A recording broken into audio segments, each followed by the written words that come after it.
И така, хора, време е днеска за дерби, първо официално дерби, и ще видим как играем футбол само на банани и кафе.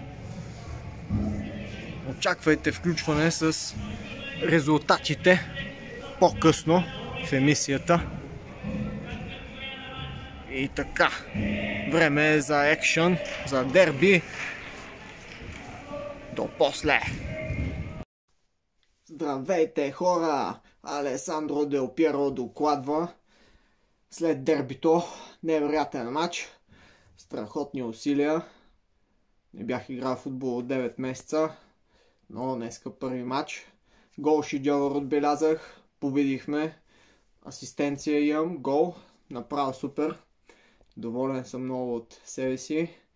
Футболните умения все още са на ниво, което е супер. Трябва да се развиеш в повече от един спорт, не само в един. Бягането е супер, ама футбола така в България е на ниво. Доволен съм от себе си. И да кажем какво става с бананеното предизвикателство. Днеска нямаше тичане, само лека разходка и футбола. И много зле. По едно време, то първо футбола като цяло натоварването е различно, нали? Не е като бягането, да хванеш едно темпо и да държиш или да се опитваш да държиш. Ами постоянно тръгнеш спреш и може би и това си оказа влияние, че натоварването е съвсем различен тип. Но днеска като цяло много изморен на матча, особено след 25-30 минута. Така доста умора. По едно време, като си оправих връзките, че през 2-3 минути трябваше да оправям връзките, да ги натикам в обувките, приклякаш и като се изправиш, даже по едно време леко ти причернява. Та днеска така ми се случиха нещата. Изключителна липса на енергия. Издържах на ниво, да все пак игра с не толкова активни хората. Подготовката, където си имам и обема на въздух, ми помага да се движа доста на матча. Доста спрямо от другите също така. Но като цяло днеска липсата на енергия от вчера, която беше, заради която вчера спирах, днеска са засили и щом стигнахме до причерняване, нещата като цяло не са много добре, но това всичкото се дължи на липсата на енергия. Казах ви, един банан, 100 грама банани дава по-малко от 100 калории. За активен човек му трябват около 2500-3000 калории, което са 30 банана. Днеска имам само 3 и кафе без захар. Демек 0.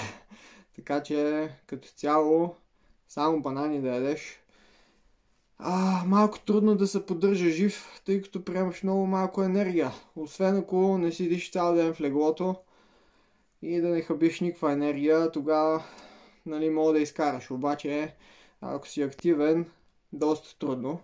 Все пак ден трети и днес ще избутам и за утре ще видим какво ще поднесе утрешния ден. Но днеска избутахме, но доста трудно. По принцип, когато ходя да играя в футбол, имам и поне още едни 5 км тичане. Да комбинирам ги.